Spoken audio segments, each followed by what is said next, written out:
Demi-finale pour l'Américain qui aura moins eu à se donner en demi que son adversaire.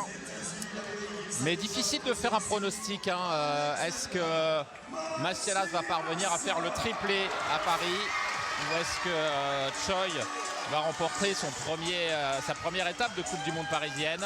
Eh bien, réponse dans quelques instants. Alexander Massialas qui fait son entrée.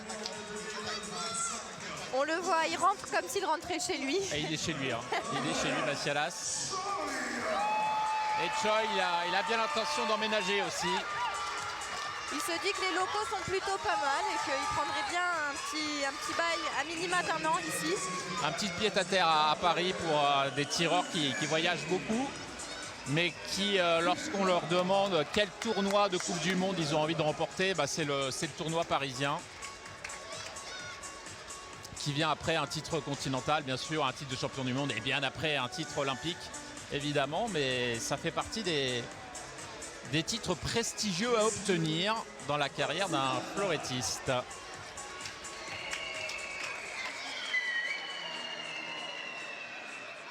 Eh bien, on va repartir avec 3 fois 3 minutes au maximum, ou 15 touches pour déterminer le vainqueur de l'édition 2026 de cette FIE World Cup, Challenge international de Paris.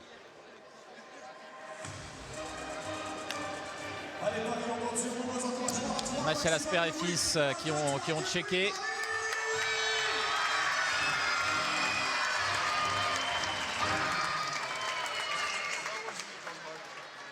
Un droitier contre un gaucher, deux tireurs quasiment du même gabarit. Peut-être que l'Américain est un petit peu plus grand, mais de toute façon ça ne va pas se jouer là-dessus. Non, là ça va pas se jouer là-dessus. Ça peut jouer à l'expérience, ça peut jouer à l'habitude d'être sur cette piste finale. Est-ce qu'on balayerait pas très rapidement le palmarès XXL de Alexander Massialas qui a quand même 9 victoires. Ouais, je vous laisse faire parce que c'est long. 9 victoires, on ne va parler que des victoires, on va être pour essayer de faire court. 9 victoires en Coupe du Monde, 3 victoires en Grand Prix, 3 victoires au championnat d'Asie. Et puis on va aller se rajouter, allez, soyons gentils, une médaille d'argent aux Jeux Olympiques, une médaille d'argent au championnat du monde. Et ça c'est que pour le palmarès individuel. Et c'est Choi par contre qui ouvre le score. Le champion du monde en titre.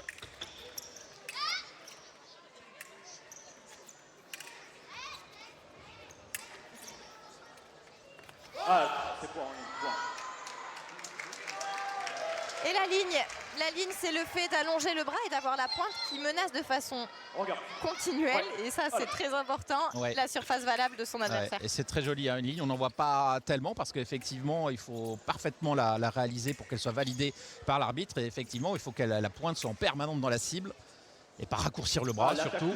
Mais là l'attaque elle part de gauche.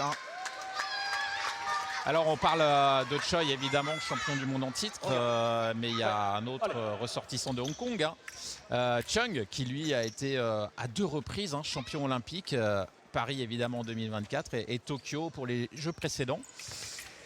Oui, c'est l'un des seuls qui a réussi à faire le back-to-back, comme on dit, aux Jeux Olympiques. Il avait éliminé, on s'en souvient, Enzo Lefort en quart de finale. Attaque de gauche, voilà. Ouais, l'attaque de gauche qui a touché au bras. Regarde. Ouais, allez.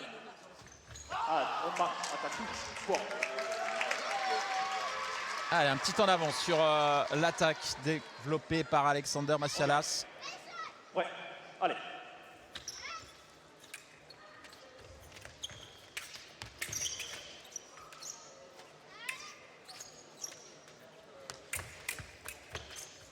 Superbe.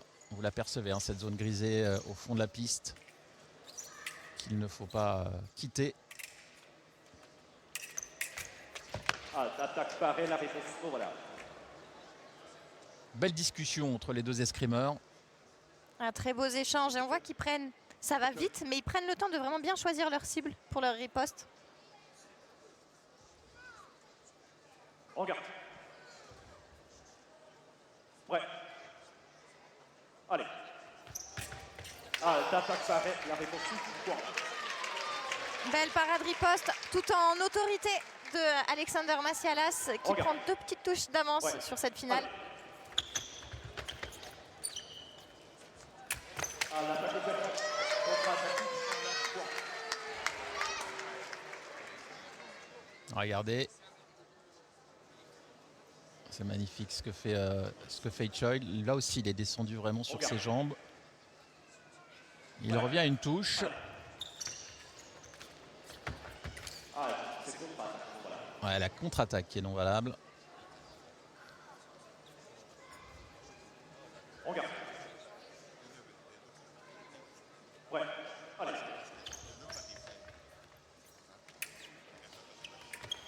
Ah, l'attaque contre-attaque. La contre-attaque, là il n'a pas réussi à remettre assez rapidement sa pointe sur la cible. Vous allez le voir, hop, il sort la pointe et en fait il veut passer par l'extérieur pour aller chercher une cible assez extérieure, un peu dans le dos. Ouais. Mais Ryan Choi est vite monté pour l'empêcher. Allez, très belle attaque Choi sur le allée de l'arbitre là. Il est tout de suite parti. Et il a surpris son adversaire. Il passe devant. Le tireur de Hong Kong. Ouais. Oh là là. Ah, il a beaucoup marché là, Choi. Il s'est un peu offert.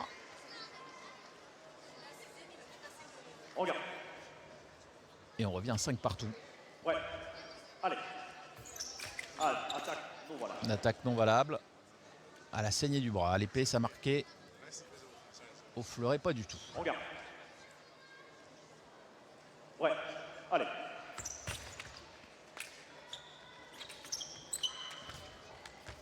Ah, l'attaque toujours non valable. Vous le voyez, le pressing et les préparations de Massialas sont toujours les mêmes. C'est-à-dire marche, marche. Je prends le fer de mon adversaire et je continue de marcher. Et c'est toujours dans le même rythme. On garde. Ouais. Allez. Marche, marche. Il cherche à prendre la lame. Et hop. Une fois qu'il a pris le fer, il retire sa lame pour pas que son adversaire puisse lui reprendre le fer derrière. Et en défense, c'est je reste pas trop loin, la pointe devant et je lui donne envie de venir me chercher. Ouais, c'est complètement ça, Célia. Ah, c'est attaque. Allez, c'est l'attaque qui est de gauche. Hein. Même si l'Américain demande la vidéo, moi, je n'imagine pas, hein, Célia, une autre décision de l'arbitre.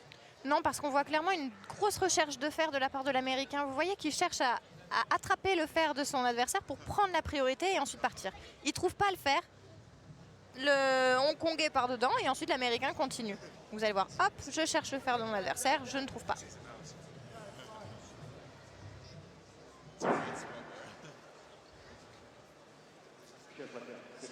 Voilà, c'est ce que dit l'arbitre. Recherche de fer, attaque de gauche. Allez, 6-5 en faveur de Choi, qui part tout de suite sur le allée de l'arbitre.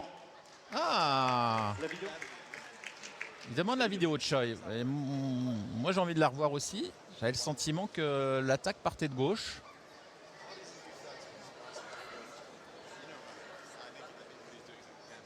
Alors, les vidéos arbitrages sont un petit peu sur les côtés. Hein. Vous ne pouvez pas les voir. Regardez.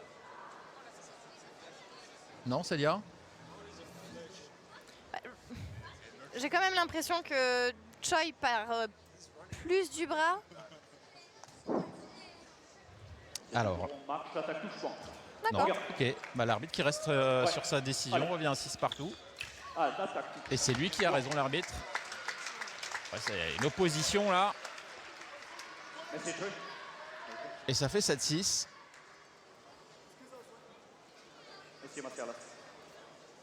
Regarde. Allez, on n'a pas le droit d'aller discuter avec le coach pendant l'assaut. Ouais. Allez. Oh, la riposte non valable. Regarde. Ah, il part souvent sur le allée de l'arbitre, le Hongkongais. Hein. Ouais, pour surprendre vraiment son adversaire. Mais il est capable d'alterner et c'est ça qui fait qu'il a un jeu assez complet. C'est qu'il alterne pour surprendre au pré-allée ou ok, je viens mais en fait non, je relâche. Exactement comme il vient de faire là.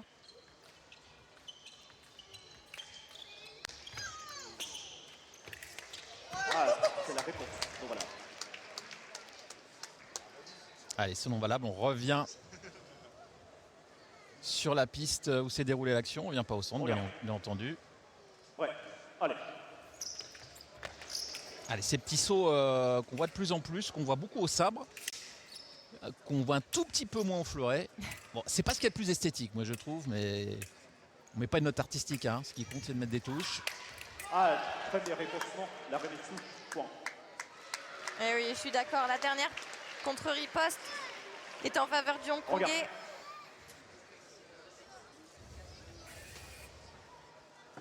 Il a eu peur, Choi. Il a cru que l'arbitre allait donner une autre décision. Attention, parce que il aurait pu se prendre une parade riposte là en partant comme ça à l'extérieur rapidement sur le aller. Massialas avait pris parfaitement la parade. Il n'a pas réussi à mettre sa riposte. Attaque. Ah, c'est joli quand même. Hein. Même si là ça marque pas. Vous voyez l'arbitre qui demande à Choi de redresser sa lame, qui a une flèche trop importante. Elle a le droit d'avoir une petite courbe, hein, cette lame, mais c'est quand même limité. Sinon, ça peut favoriser un petit peu les coups lancés. Les coups sur le côté. Ouais, il y a l'arbitre qui demande à nouveau à cette lame à être redressée. Voilà, c'est bon. 34 secondes à disputer encore dans ce premier tiers-temps. Et déjà 8-6 en faveur du Hongkongais. Qui provoque un peu, oui, il raccourcit le bras. Voilà, c'est-à-dire viens.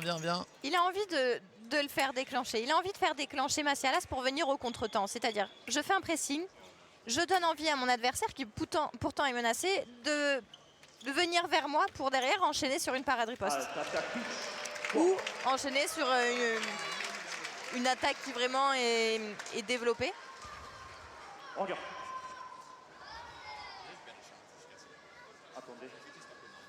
Il revient un petit point, Alexander Massialas. Allez.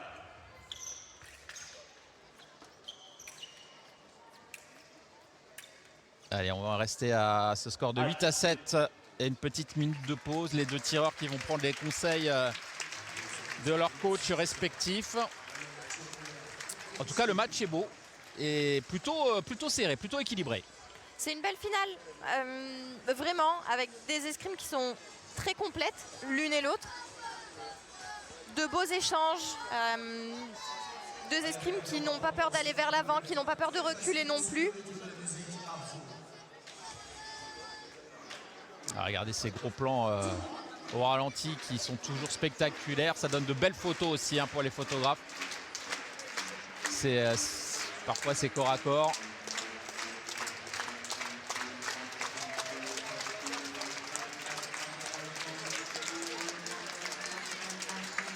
Voilà, c'est magnifique ces plans. Ça fait partie vraiment de la beauté du fleuret. Et on va pouvoir entamer le deuxième tiers-temps de cette finale avec à la clé de cette finale un titre important. C'est pas un titre, c'est une victoire sur une épreuve de Coupe du Monde, mais c'est quasiment un titre quand on remporte cette étape parisienne. Ce qui est très bien fait aussi à Paris, et vous en aviez parlé, c'est qu'au-dessus du podium, il y a les images des 10 derniers vainqueurs des éditions précédentes. Et en fait, ça permet de ne pas oublier qui a gagné et quel est le palmarès de cette compétition. Donc, effectivement, il n'y a pas un titre, il n'y a pas un titre de champion du monde ou de champion olympique, mais il y a quelque chose qui s'inscrit vraiment dans la durée. Et puis un très beau trophée à conserver quand vous gagnez à plusieurs reprises. Je ne sais plus combien de reprises, mais vous pouvez le remporter chez vous, le grand trophée, parce que là, il va être remis au vainqueur, mais après vous repartez avec un plus petit modèle. Mais au bout d'un certain nombre de fois, vous repartez avec le grand. Voilà. Faudrait voir si Alessio Focconi, avec les 3 victoires. Eh ben, je ne sais plus s'il était parti avec ce trophée original. Allez, c'est reparti. On est à 8 partout.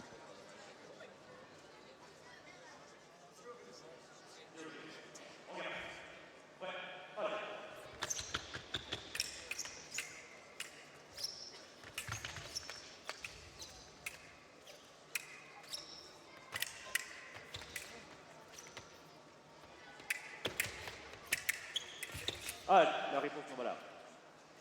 Ouais, c'est non valable. Beaucoup d'échanges de fer, vous l'entendez. Vous le voyez, mais vous l'entendez aussi.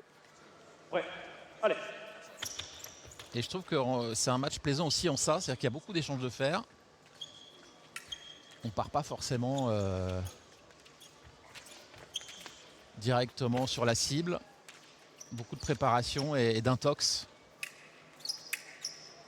Et on voyait en défense toutes les feintes de corps de Ryan Choi qui essayait vraiment de faire démarrer, déclencher Alexander Massialas. Et voilà, hop, un battement, j'enlève la pointe, j'avance doucement, un battement, j'enlève la pointe. Ah, t'attaques. Et je déclenche Point. pour aller chercher une cible. Ah, il passe devant l'Américain, 9-8. Ah, il n'a pas terminé ce match encore. Regarde. Ouais. Alors, est-ce qu'il va y avoir du changement là, côté de Choi? Oh, l'attaque directe. L'attaque directe, c'est bien, il s'est très bien alterné parce qu'il est vraiment venu surprendre Ryan Choi. C'est très bien pensé, très bien exécuté de la part d'Alexander Massialas et c'est vraiment une touche importante. Et vous voyez Choi hein, qui a changé de fleuret, mais c'est pour casser un petit peu l'offensive en termes de scoring de son adversaire qui vient d'enchaîner plusieurs touches et qui est 2 points devant, 18 maintenant. Donc on change de fleuret pour casser un peu ce rythme là. Ah, c'est non valable. Ah, c'est beaucoup une notion de distance hein, évidemment les scrims. Ouais, allez. Donc l'Américain qui a cherché à casser la distance. Oh. Alors il demande des explications juste Massias pour savoir comment est interprété l'arbitre. Est-ce que sur ces deux prises de fer, même si les deux touches étaient non valables, c'est bien pour interpréter le sens de l'arbitrage. Parce que les arbitres ont parfois des visions différentes. Il n'y a pas une vérité sur l'escrime. C'est ça qui est très important à comprendre. Et les tireurs doivent aussi s'adapter aux arbitres. Donc effectivement, c'était très bien pensé de la part d'Alexander Massialas de demander à Willem Madre, l'arbitre, comment est-ce qu'il interprète la touche qui venait d'avoir lieu. Allez, attention, 11-9. 11-9. Ouais. Je rappelle, premier arrive à 15, remporte ce tournoi. Fil de masse qui s'est déconnecté là du côté de l'Américain. On le replace, vous voyez, hop. C'est ça qui permet à la bavette d'être valable. Et ces actions contre-plongées qui sont toujours assez jolies, notamment avec cet éclairage derrière du stade Pierre de Coubertin. Ouais, allez.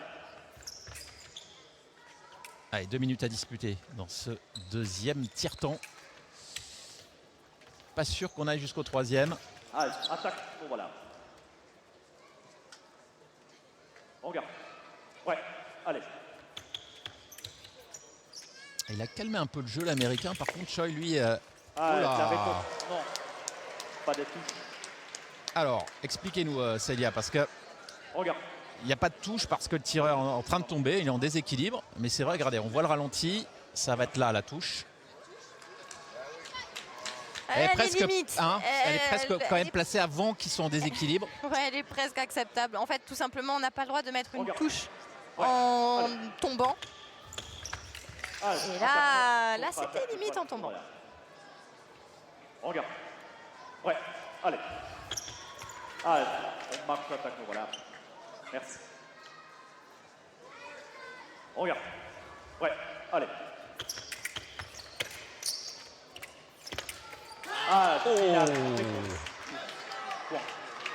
Ouais. Et la bonne défense de l'Américain. Et Choi, il est dans une situation pas confortable. Déjà parce qu'il est mené, qu'on approche fortement de la 15e touche, mais en plus parce qu'il ne peut plus demander de vidéo. Ouais. Et là, on voit qu'il n'est pas d'accord avec. Ouais, parce que s'il avait une vidéo, je pense qu'il l'aurait demandé encore sur l'action précédente. Mais sans vidéo, c'est vrai que ça devient handicap. Hein. Et le point est américain. Et encore une fois, Choi n'est pas d'accord parce que c'est vrai qu'il y a un petit arrêt ou en tout cas un gros ralenti de la part de Massialas. Alors, est-ce que à la vidéo ça aurait été modifié comme décision? Honnêtement, je ne sais pas. Mais c'est vrai qu'on voit qu'il y a quand même un petit ralenti dans la progression de l'attaque de l'Américain. Mais il peut rien faire. Choi, encore une fois, pas de demande vidéo. l'arbitre a donné sa décision, il ne peut que accepter ou en tout cas continuer son match comme ça. Ah, il faut qu'il redresse à nouveau. Salam Choi. Et attention, Alexander Massialas se rapproche dangereusement d'un troisième challenge international de Paris à son actif. Plus qu'une touche.